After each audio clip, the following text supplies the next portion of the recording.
Hello, everyone. Today we're here with Willa Goodfellow, and I would like her to go ahead and explain you guys her background and her story. So take it away, Willa.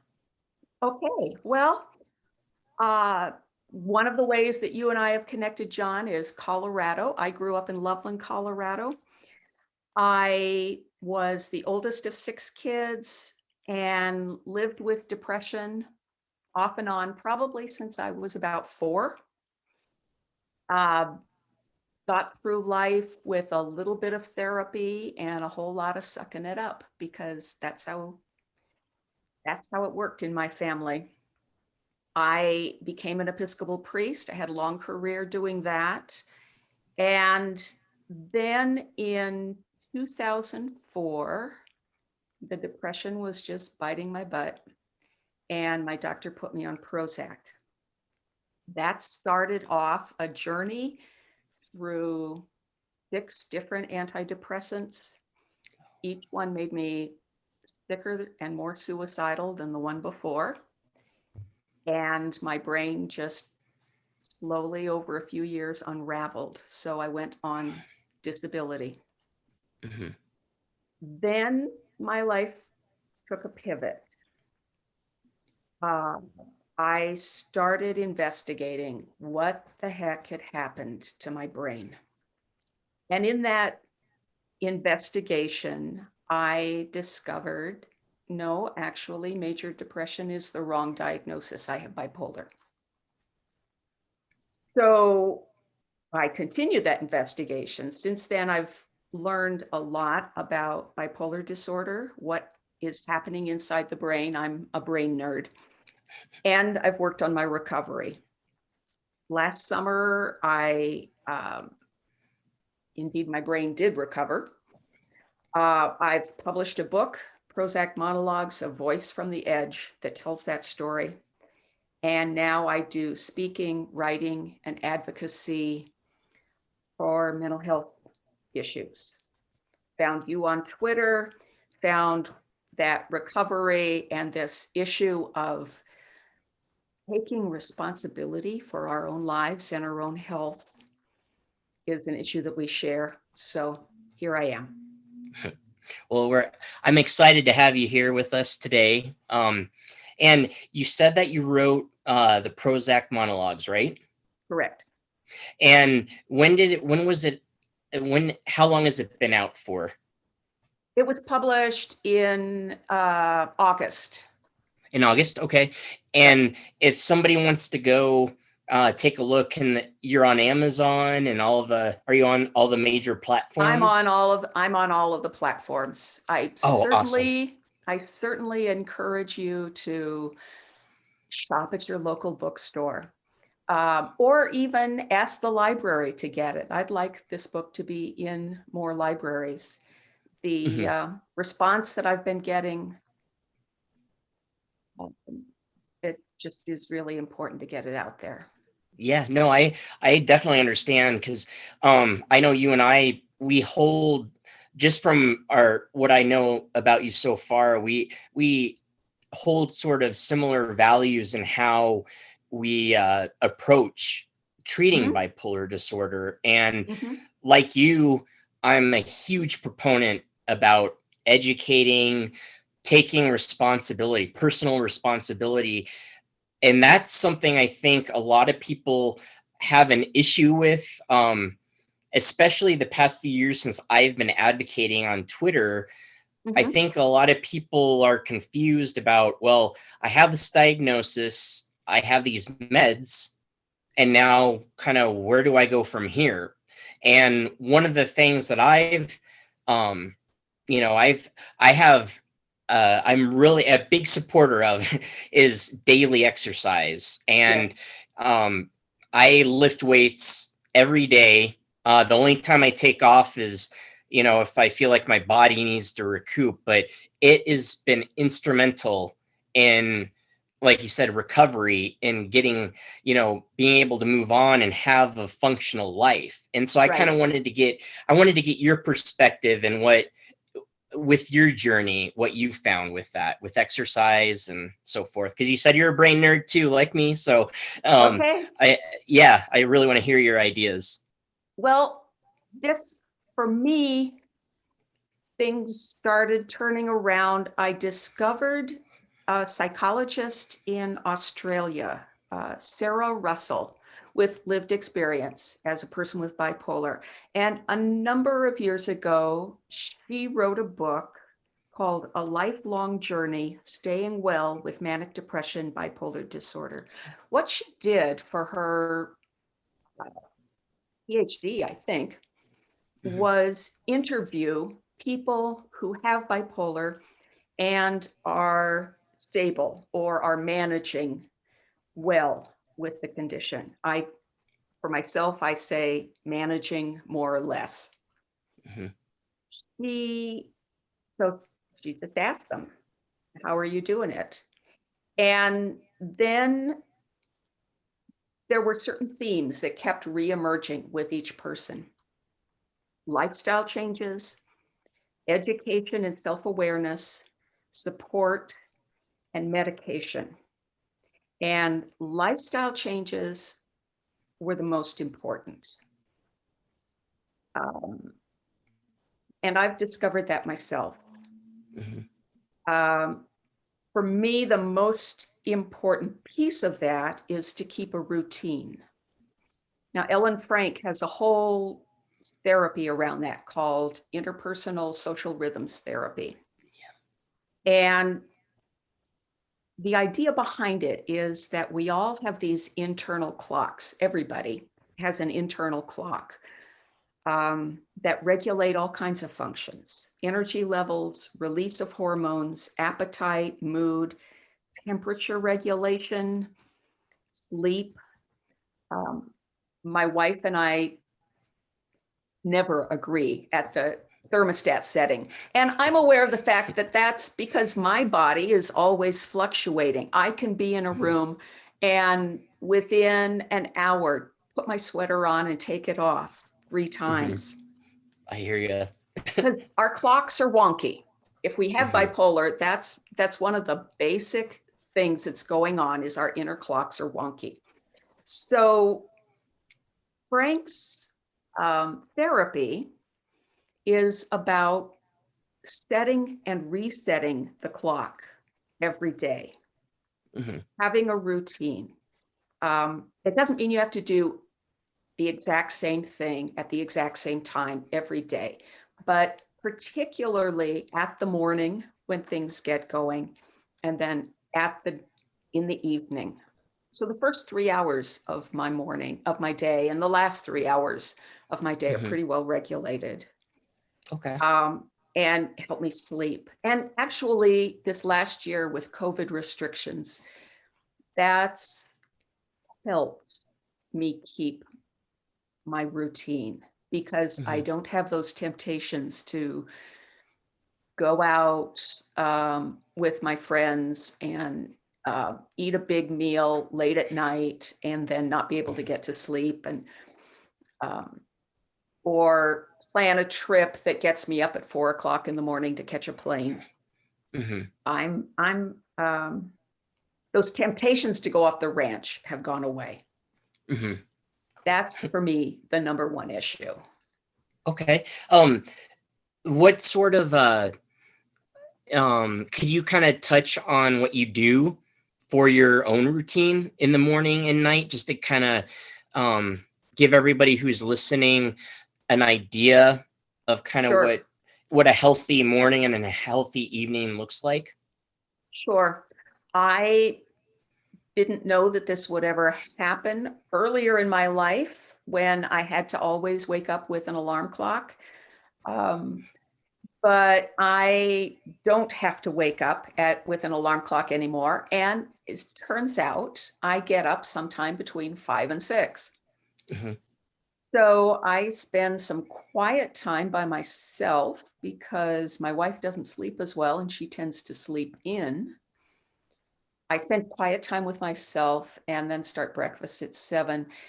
Breakfast and the first interaction significant interaction with another human being is the most significant of those timekeepers. And that happens almost invariably at 7:30 in the morning. Mhm. So, we have breakfast, we play some video games, we read the paper, and talk to each other until about 9. And then my workday begins. And Yeah. there's more Okay. variation than Mhm. in the rest of my day, Uh-huh. until I get to 6 o'clock. And whatever whatever I've been doing at 6 o'clock, no more work. I try to stay off social media at that point. It's a challenge, but I I know. don't want to get into anything on social media at 6 o'clock, Mhm. and just kind of relax, maybe read, start dinner. 7 o'clock to 8 to 9 is dinner and TV. Okay. Now, an important piece of that, um, I had a psychiatrist who said, put on these amber glasses an hour before bedtime. And the amber glasses, which you can get at a drugstore, they're just Okay. any kind of amber glasses, amber colored glasses, cut out the blue light that comes from screens. Mhm. When you have those on, your retinas are telling your brain it's dark. Mhm. It's time to go to sleep. So before I discovered that, it would take me an hour and a half after I turned on the light for my brain to get the message that it was time to go to sleep. Now I give it that message an hour before I go to bed. Oh, yeah. So it's already, when I get to bed, it's already ready to let me sleep. To Oh, Then I okay. read a little bit, turn out the light, and this sounds really weird, but I have become one of those people who can fall asleep in 10 minutes. That doesn't sound weird at all, actually. Well, for me, it's weird. For Yeah, yeah. My doc used to say, well, talk about your difficulty. Is it when you go to sleep? Is it in the middle of the night? Do you wake Mhm. up early? And I said, yes, yes, and Yes. yes. Mhm. And now the Uh, answers are no, no, and no. I Oh, that's awesome. fall asleep when I want to. If I wake up in the middle of the night, I fall back asleep. Mhm. Well, I mean, I do have an occasional time when I'm working on something, I'm anxious about a presentation I'm going to give. Um, I get over agitated about something in the news or something with my family. And I can't sleep. Those things do happen, Yeah, but it's not, those are the exceptions now. exceptions. How long did it take you to kinda go from all the yeses to the nos that you were talking about? Yeah.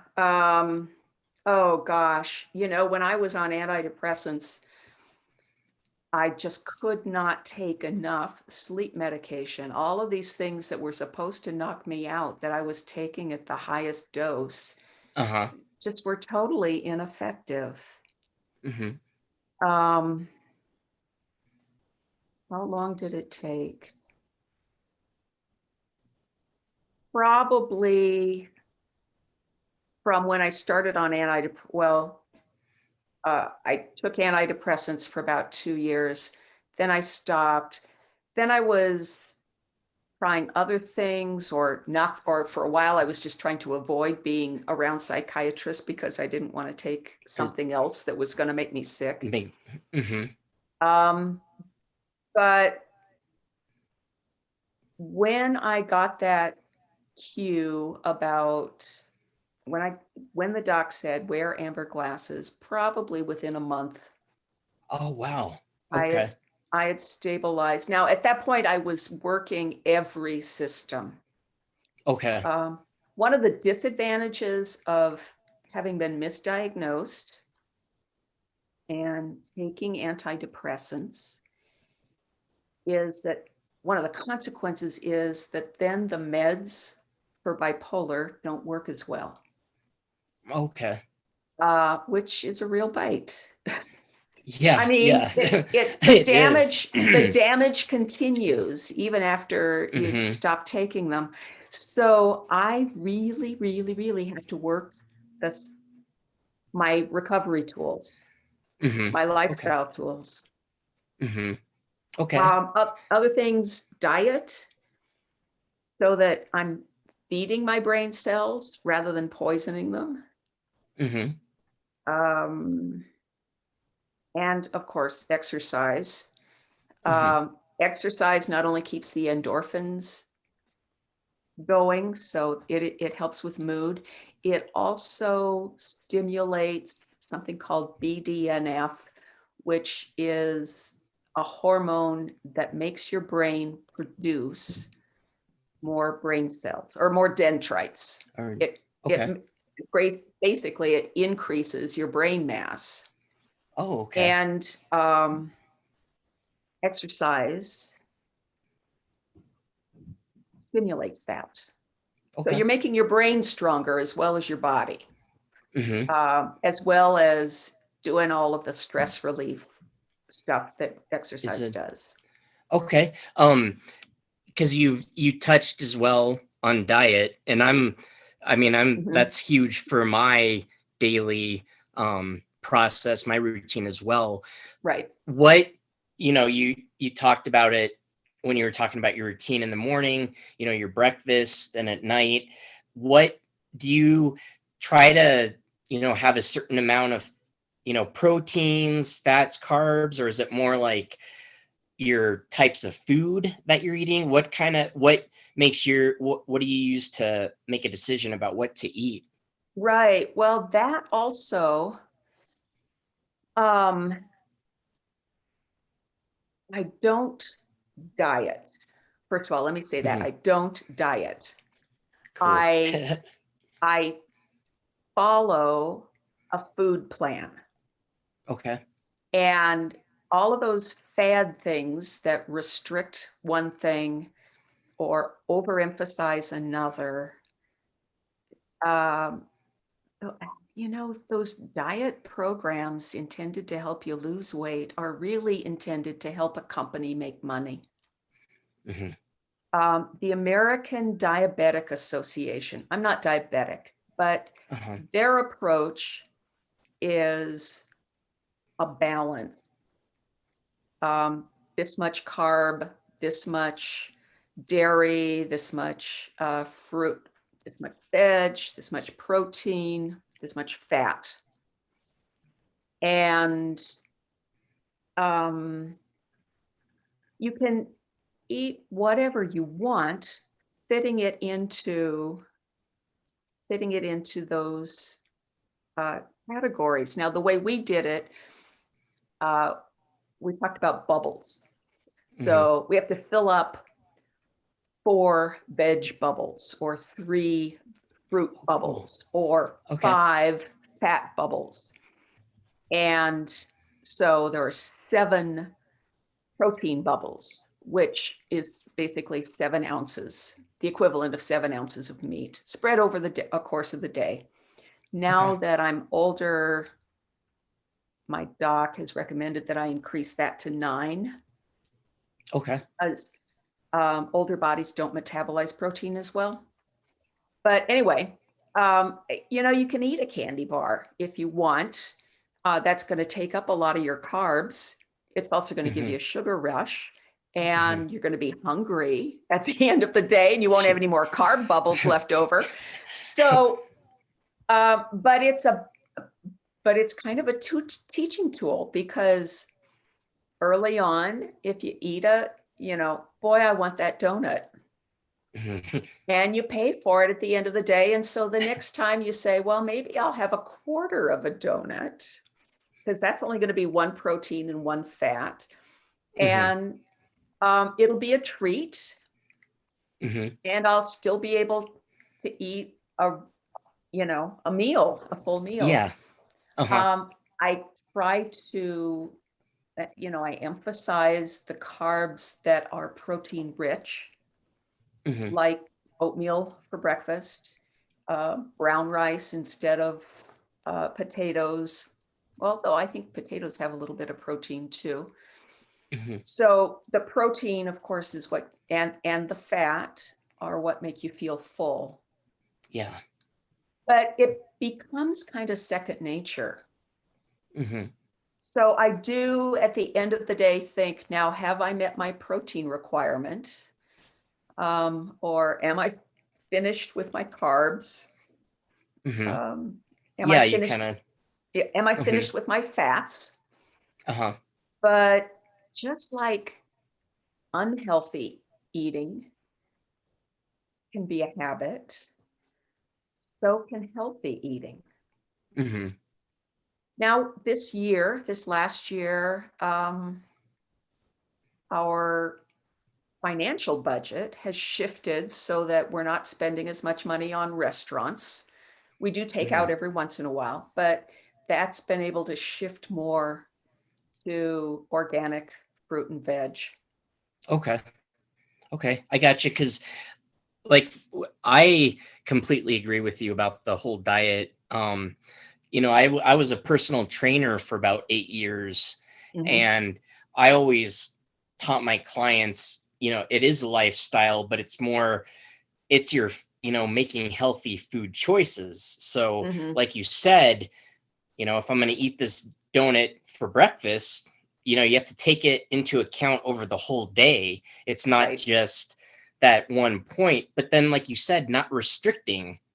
I Yeah. think that's huge because all these diets, whether, I won't say the actual names of them or whatnot, but that, like you said, they emphasize different types of, macros, or cut this out, or this has to be before 6, or this after 8, or whatever it is. Right. I've always found for me, especially over the last couple of years, is doing just trying to make it as simple as possible, because Yeah. the whole thing with trying to create a routine, and with life anyways, I mean, you know how it goes. There's so many outside influences going on. So many things can impact us. So back to the whole idea about food choices, I I found is trying to keep my sugar level kind of consistent throughout the day, because like you said, if you eat that candy bar, you're going to have it's going to spike, and then you're going to crash. And Right. so, and that obviously impacts how we feel. And I like your philosophy with that, is what I'm trying to say. I completely Mhm. We're Mhm. totally on the same page, and I think that's awesome, because it is more about our choices, and it's not like, okay, this is bad, this is good. Yeah. It's Yeah. not black or white. Like, people, I find it interesting because you and I have bipolar disorder, which is this, polarizing illness. And then in order to treat it, though, we have to find the gray area in between, because otherwise, it's going too far one way or too far the other. It destabilizes, Right.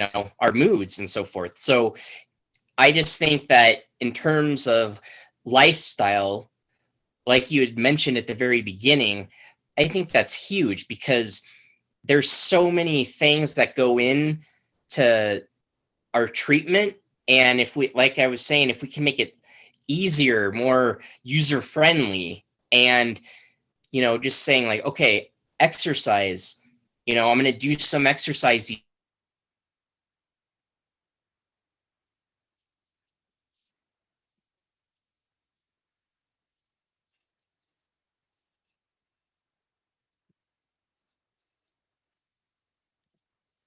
app to be keep up with it. And those days where you're feeling like, oh man, I'm just not up doing exercise. But if it's something you don't see it as just exercise, like is it something that you have to do, just if that makes sense. Because like for me, if I don't work out now, I feel it. I just don't feel good for the You rest of the know, day. yeah, both exercise and diet. That's one of the interesting things about that. Um, is that once you get into a healthy lifestyle, you recognize how bad your body actually felt before. Yeah, And sometimes I do. that's my attitude toward, oh, I love donuts, maple cake donuts. Oh But man, yeah. I hear you. but I have learned how sick I feel. And Mhm. every once in a while, um, I do splurge with a dessert. And I take the attitude of, okay, this is just going to reinforce my good behavior because I know I'm going to pay the consequences. Yeah. And and then I will be reminded why I don't eat that anymore. Um, Hmm. but and the other thing about I've lost my total train of thought. Let me say something about exercise. Hmm. That's oh, people might just respond negatively to the word exercise like they do to diet, like die Yeah, at. Uh, it's who so wants true. to die I, every day? oh my But gosh. who wants to exercise? Just sounds like work.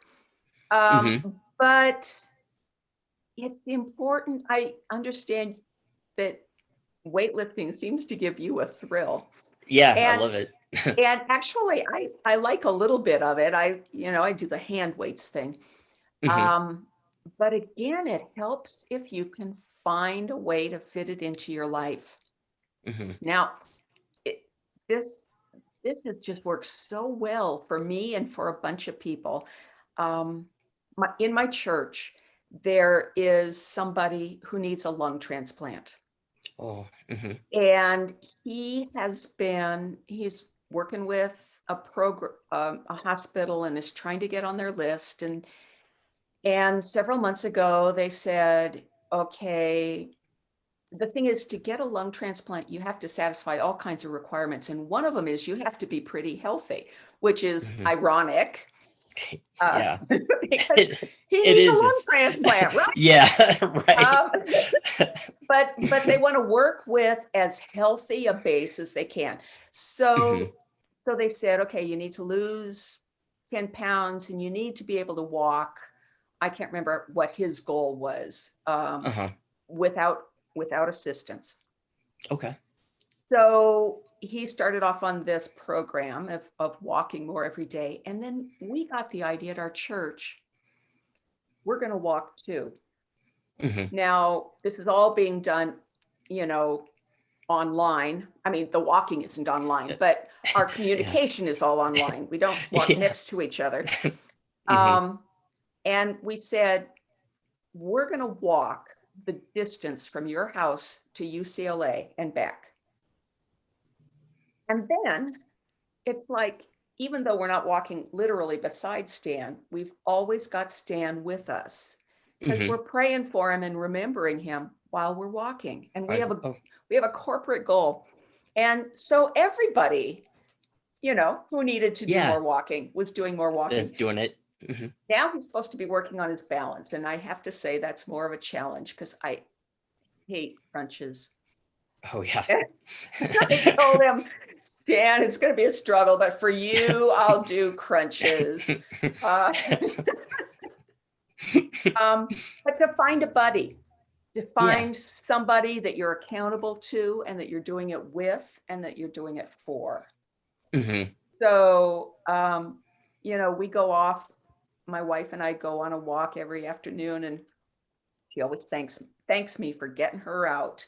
And and then I thank her for needing me to get her out because I needed to get out. Hmm. Yeah, because you're accountable to each other that way. Like, Exactly. okay, yeah, Yeah. yeah. Because the thing too, just real quick, you know, when I'm talking about, I know I say exercise, but it's just really just some sort of activity. Like with my son, it's funny that you say that about exercise because now he sees that as a negative thing too. If you're like, okay, let's go outside and run around. He's like, "Oh yeah, let's do it, daddy." Exactly. Yeah. Yeah, Yeah. so it's the connotation like of how you use it. And um what I was going to say too is, if you like, for me, I don't have a workout partner or workout buddy, but what I do though, I have an app that I use that tracks my steps each day. And so Hmm. that helps me be accountable with my steps and being active that way. But since, with the weightlifting, it's funny that, when you first get into, for me, for weightlifting, when I was getting back into it, it was, I felt physically just exhausted, and for like a month or a month and a half. But then Hmm. once my body, like we were talking about earlier, our bodies get into this routine of like, okay, I'm unhealthy, but Yeah. now I'm getting healthy and this is how it should feel. There's a little transition. And I think people sometimes, before giving it a full out, um what's the word, a full out try, they Hmm. kind of will sometimes give up. But for me, once I found it, it's like I have to do it every day now, like I said. And so with my activity of doing weightlifting and eating choices, it's like you said too, we need to have the right fuels for our body then to recover. And this all kind of plays together with rest, sleep at night, doing our activity level, our, fueling our bodies with the right foods, or healthier foods. Um, Hmm. yeah. So Hmm. I don't, yeah, I kind of lost my train of thought too. So Yeah. Here we are. yeah, Um, and we're so, people, hospitals that do lung transplants, they want them to work. And there aren't enough organ donors. Boy, if I don't know if you're an organ donor, but sign Mhm. up. I am. uh, Oh, I you am. can you can save people's lives, and Hmm. somebody's going to save my friend's life, which is a tragedy, but it's a way to squeeze something good out of a tragedy. Hmm. But the hospital's not going to put that lung into a body that it thinks is not strong enough to recover. Hmm. Now, unfortunately, with bipolar or any mental illness, doctors will put pills into bodies that are not healthy. And Hmm. then both the doctor and the person who's taking the pill doesn't understand why you don't recover. Hmm. Um, you have to have the foundation.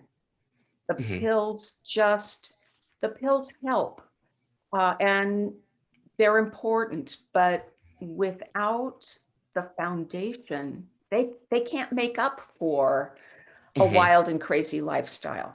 They Right. they just they do what they do, Hmm. but Well. we have to do Hmm. what we have to do. And it's like, when we were first talking, and you spoke about like our personal accountability. you know I just had a discussion with somebody about, taking their meds. And I see my doctor once a month for maybe Mhm, 15 minutes, a check-in. mhm. And you know now I'm in a good spot right now, because I've spent so many years trying to figure out the meds that would work with my body. Right. Because like you said, some of these meds, they have such horrible negative side effects. But the thing that I found too over the years, and you probably have too, is that you can give the same med to two different people and they'll have completely different results.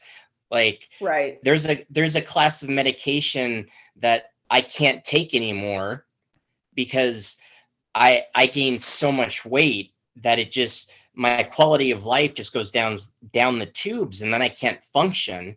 But Right. then I have another, I have a friend that's on this on this class of meds that I personally can't take, and they lose weight from it. Hmm. So Yeah. it's ironic, so I just think that in terms of medication, when I was diagnosed with bipolar type 1 back in 1999, Hmm. and they basically just said, okay, we're going to find some meds and that's it. Nobody really spoke about, okay, well, what Yes. do we do in between? What's the, Right. like, there's no education about, well, how, like you said, like if you have this crazy lifestyle, you're not gonna get better by just taking these meds. You have to put in the work yourself, and Hmm. that goes with the routine and finding healthy habits that you can adopt that will help you. Because it sounds like you said that you have your faith, you're in with church and so forth. I think that people, like for me personally, I used to have a really strong faith. My mom was a Christian Scientist, and then my Hmm. dad was a hardcore Catholic. And I don't know if you Hmm. know the different views, but Hmm. I mean they're Hmm. like completely different. And Right. so, I still have hope. I still have faith, and I think that's one of the things that has helped me get by and go from day to day. Um, Mm. I mean, with you said, um, gosh darn it, now I keep losing my train of thought now too.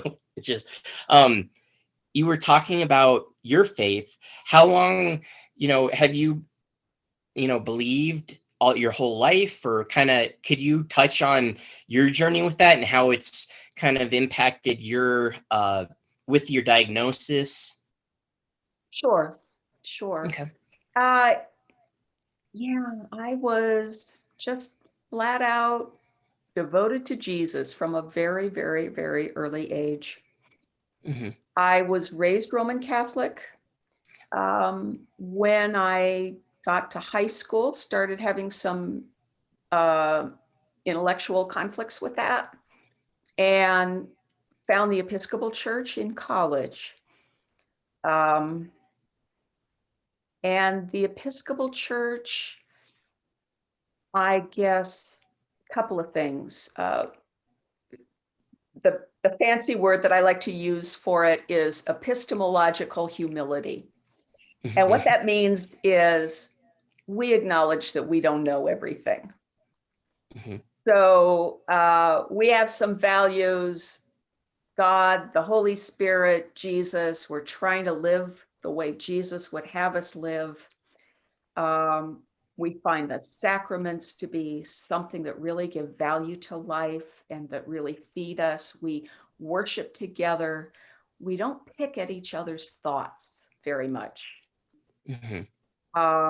We allow a lot of intellectual freedom. We're also very science friendly. Hmm. The Bible says that God gives gifts, healing gifts to doctors, and the doctors are to be honored on account of those gifts. Hmm. We're We believe that God created all of us, including our brains, and expect us to use it. And science is wonderful. It's an exploration. You know, Einstein just talked, I don't remember his quote, but Hmm. he would talk about his exploration of the universe, and it filled him with awe. Hmm. Um, and science can do that. It's not a conflict with faith. It's a source of finding more things to believe about. Um, so that's been a really good fit for me Uh-huh. for all of my life. Now, I will say that my illness and some of those really, really dark, dark suicidal times were very traumatic and really um, challenged me and made me feel betrayed. Okay. And that's a very painful experience. I think what's happened to my faith since then, the way I put it is, I don't know as much about God as I used to. And frankly, I think that's a maturing experience for anybody. Mm-hmm. As time goes by, one would hope that you become less certain of the things that we really don't have any evidence for, and just Mm-hmm. allow um, allow things to be. Yeah. Okay. Through all of that, I'm really devoted to Jesus and um, doing my best to follow what we call the way of love. Mm-hmm. There's a lot about Christianity. I mean, uh, there are voices, and they seem to speak the loudest, that don't understand Christianity to be a way of love. Mm-hmm. But I'll say they're wrong. Mm-hmm. Yeah. They're Mm-hmm. No, wrong. that's no, that's what we'll see. Because the thing is, um, you know, I actually this past week or two, I was approached by somebody up in Canada, and he's doing a study about the relationship between um, like spirituality and faith and Mm-hmm. bipolar disorder. Because I know for me personally, when I get really manic, I have a lot of faith based uh, delusions and hallucinations and so forth. Like Mm-hmm. in 2016, I thought I was good buddies with the Pope, and I was ready to go out to Europe and go see him at the Vatican. And that was the delusion I had at that point. But I also have had hallucinations about, demons and the devil, and they always seem to be faith based. And I've met, a handful of people that have, had something similar to that. And Mm-hmm. it just it opens up the study. It really opens up a conversation because, you know it's interesting to think, well, here I have this mental illness, it's bipolar disorder, and I used to have a really, really strong faith. How do you know the difference between what's spiritual and what's the mental illness?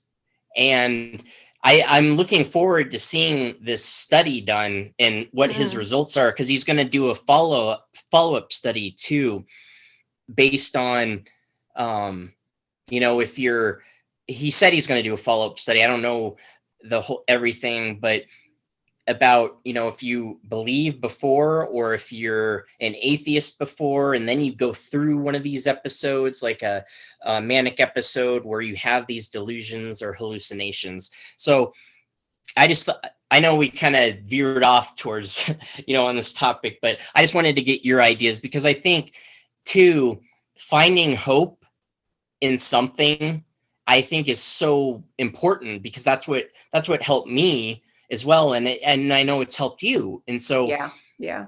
I think that whether it's, religion, or, whatever it is, I think people need to find something, um that they can find hope in.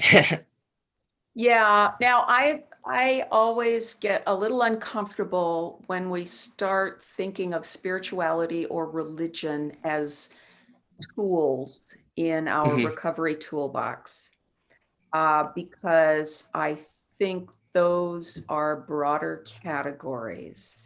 Okay. Um, and, as I understand God, God is not, if you've got a God who can be used, Hmm. even for good things, if you've got a God who can be used, that's a little less than God. God, whatever that word refers to, is not something you can get a handle on. Mm-hmm. It's always going to be bigger than you. Mm-hmm. But part of what you're saying, part of being a human being is needing to have meaning in our lives. Mm-hmm. And to do something that's of value, or to be something that is of value, to have Mm-hmm. relationships that are of value. And the way we talk about it, in my shop is call. What is God calling you to? Okay. Now, our understanding of that is that God is calling me to be fully who I am, Mm-hmm. and that I already am created in the image of God, and that is what I need to develop. Okay. And that is where my meaning is.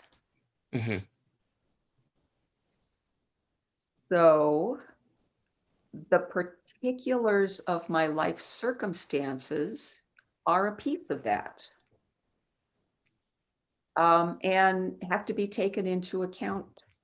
For some people with bipolar, that means that whatever they find their calling to be, it has to include their bipolar. So, for example, Kay Redfield Jamison, Mm-hmm. um, the former director of the UCLA Mood Disorders Clinic at UCLA, the co-author of Manic Depressive Recurrent Depression Illness. I mean, it's the textbook.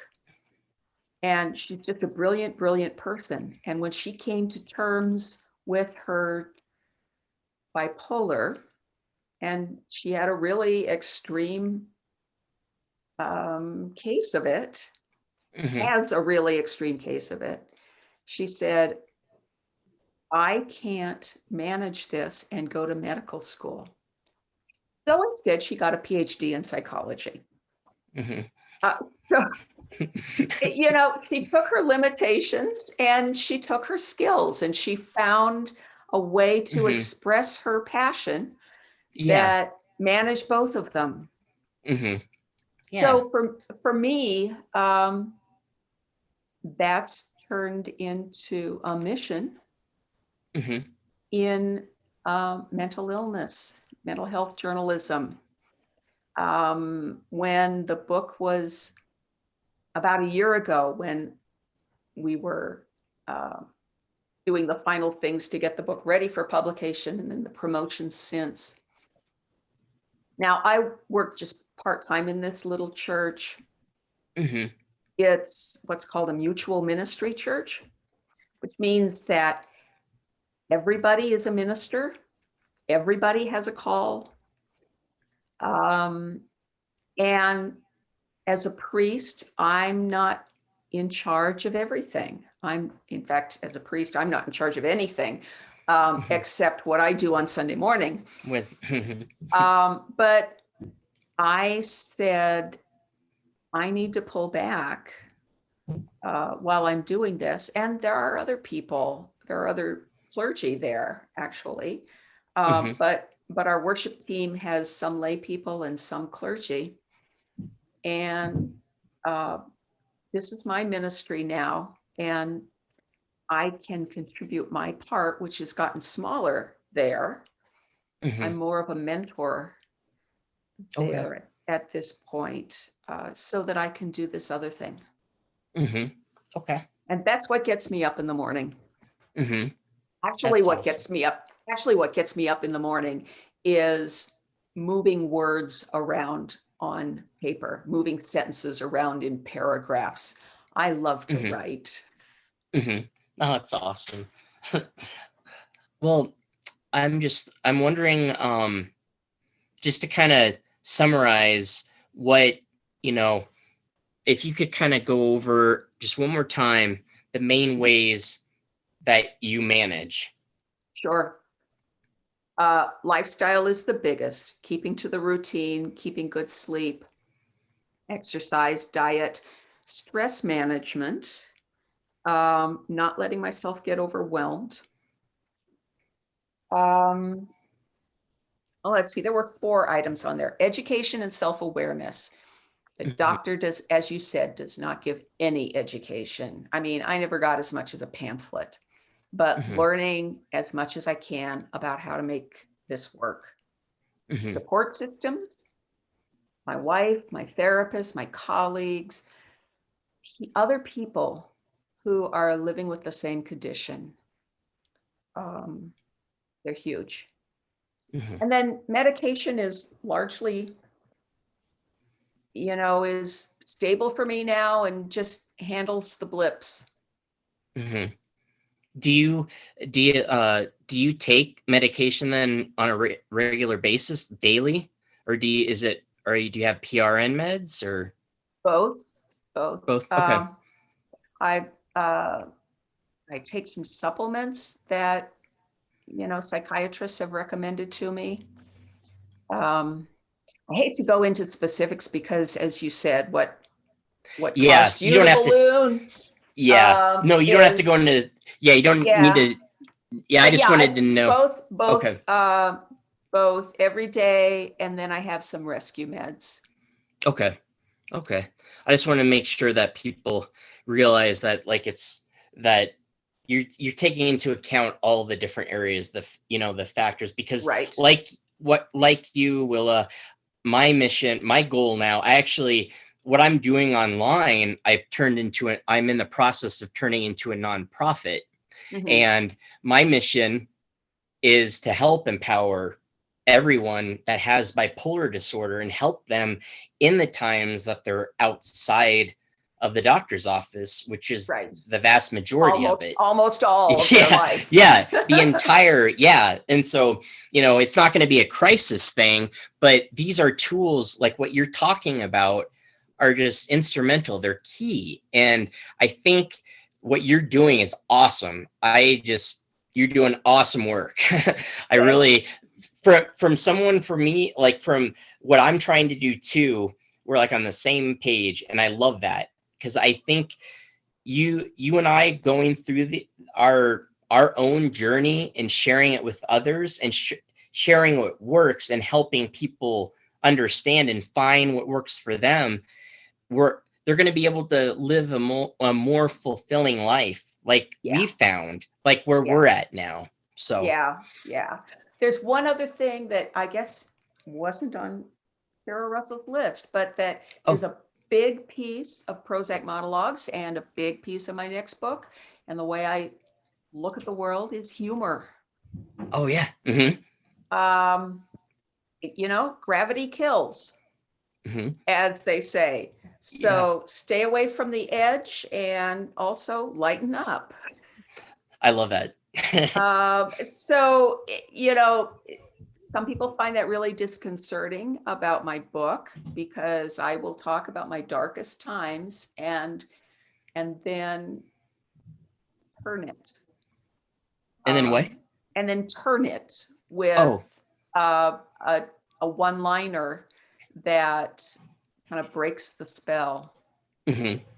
Well, I know I'm going to read your book, especially now because humor is big with me too, because Okay. I love humor. And um, you can ask my wife, we're always joking around, we're always laughing, we're always trying to Mhm. find, because, you know, life is already too serious, anyways. And then you bring Yeah. in a mental illness like bipolar disorder or whatever it is, whatever mental illness it is. And if you can find a way to find a little bit of humor and bring it up, uplift it a little bit, I think, yeah, awesome. Well, see, and the thing about humor is it's a way of framing your experience and a way of understanding what's going on that doesn't make it so deadly serious. It acknowledges that this terrible thing that is happening is not the only thing that is happening. There are other ways of looking at it, and there are ways of getting through it. Mm-hmm. And real quick, with you said you're working on your second book. Could you tell us a little more? Give us a little peek, an idea. Sure. Well, the first book, a lot of it was written when I was in Costa Rica, when I was on a 1-week vacation, and had a hypomanic episode, and just I spent my entire vacation writing a book. But I was able to go back to Costa Rica, and several times, and we have a little casita in this little tourist slash fishing town on the Pacific. So the next book is called Bar Tales of Costa Rica. Bar Tales? While I was doing other writing, 4 o'clock would come every day, the workday is over, and I would go do research and go hear the stories that people were talking about in bars. And then I'd come home and I'd scribble out a verbatim and put that in a file and save it. And so I'm turning that now into a book. Oh, awesome. And do you have a time frame, or is it just kind of? Oh, I've got, at this point, I've got a whole bunch of, as I said, verbatims, just the real bare bones of these were the things that were said. So I'm now really just writing the first draft. If I could get this done in 2 years, that would be fabulous. I've discovered it takes a long time to get a book done. Yeah, I hear you. Well, is there any last words that you'd like to share or leave with everybody listening? Oh, gosh. I should have prepared you instead of, nothing like putting you on the spot. Last words. It's, go find out as much as you can about how to live with this thing. And then go do it, because bipolar is a really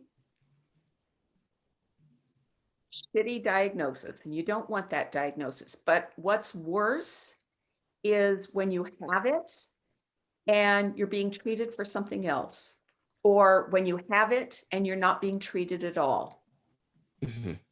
It's something that can be managed. It is a lot of work. It gets easier over time. It's worth the effort. How's that? That's awesome. Thank you, Willa. Thank you for joining us.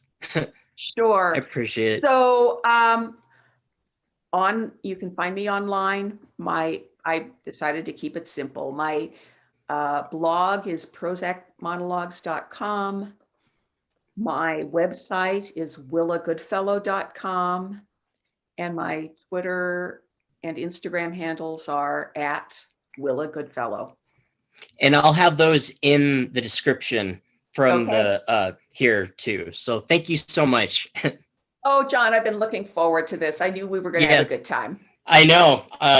You're just so easy to talk to, and I really appreciate you taking the time to chat with me. It means a lot, and I know a lot of other people are going to love it too. Thank you. Okay.